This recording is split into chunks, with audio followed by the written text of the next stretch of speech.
नमस्कार साथियों। आज हम राज्यपाल के बारे में चर्चा करेंगे।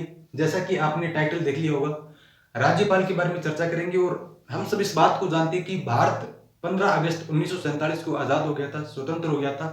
हालांकि आज़ादी की लड़ाई काफ़ी संघर्षपूर्ण रही।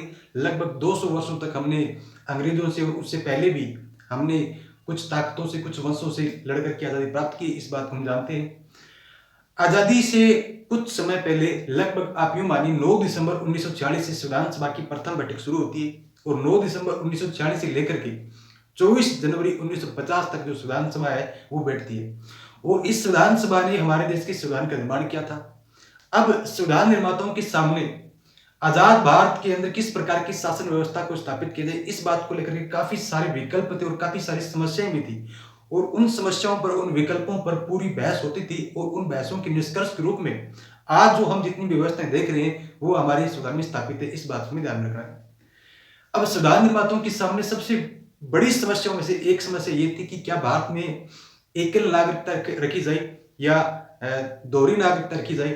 तो हमने इतिहास से भी बहुत कुछ सीखा है। कुछ सकारात्मक चीजें भी वर्तमान भारत पे प्रभाव डालती है और कुछ नकारात्मक चीजें जो कि आज के दौर से जो है वो रिलेवेंस नहीं रखती है, प्रासंगिक नहीं है आज के टाइम में। लेकिन फिर भी हमने इतिहास से जो चीजें सीखी, जैसे कि मौर्य काल और गुप्त काल की बात की जाए या उनसे पहले भी हमारे पौराणिक वंशों की बात की जाए, तो उसमें सम्राट जो था वो क्या था, पावरफुल था। यानी कि जो केंद्र था वो पावरफुल था और पूरी जो उसकी प्रजा थी वो एक ही राजा के अधीन थी।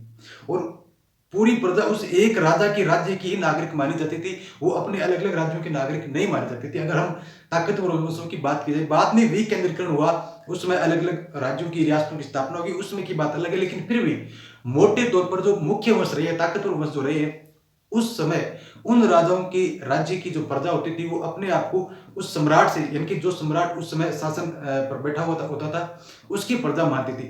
तो इस प्रकार दूसरी बात वर्तमान भारत में देखा, तो वर्तमान भारत में देखें तो भारत की संप्रभुता, एकता और अखंडता को ध्यान में रखते हुए संविधान निर्माताओं ने एक जो नागरिकता थी उसका प्रावधान किया। अब क्योंकि दोहरी नागरिकता से हम उस समय एक संक्रमण काल से गुजरे थे, क्योंकि एक तरफ तो भारत का विभाजन हो गया था और दूसरी तरफ भी सांप्रदायिकता की समस्या अपने चरम पर भी थी। तो इस वजह से और बाकी कुछ जो हमारे सीमावर्ती क्षेत्र थे उनके ऊपर भी जो दुश्मन देश थे उस समय का, या और भी हमारे पड़ोसी देश थे जो बड़े देश है, उनकी नजरें थी।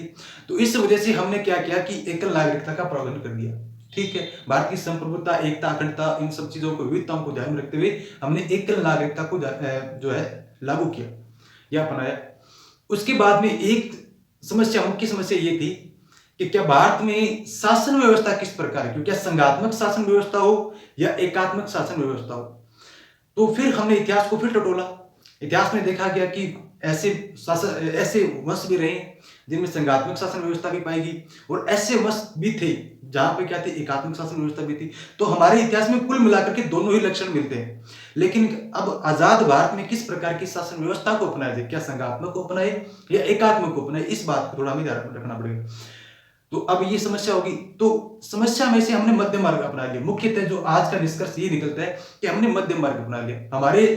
हमारी शासन व्यवस्था में कुछ ऐसे लक्षण पाए जाते हैं जो संघात्मक शासन व्यवस्था से, और कुछ ऐसे लक्षण पाए जाते हैं जो एकात्मक शासन व्यवस्था से संबंध रखते हैं।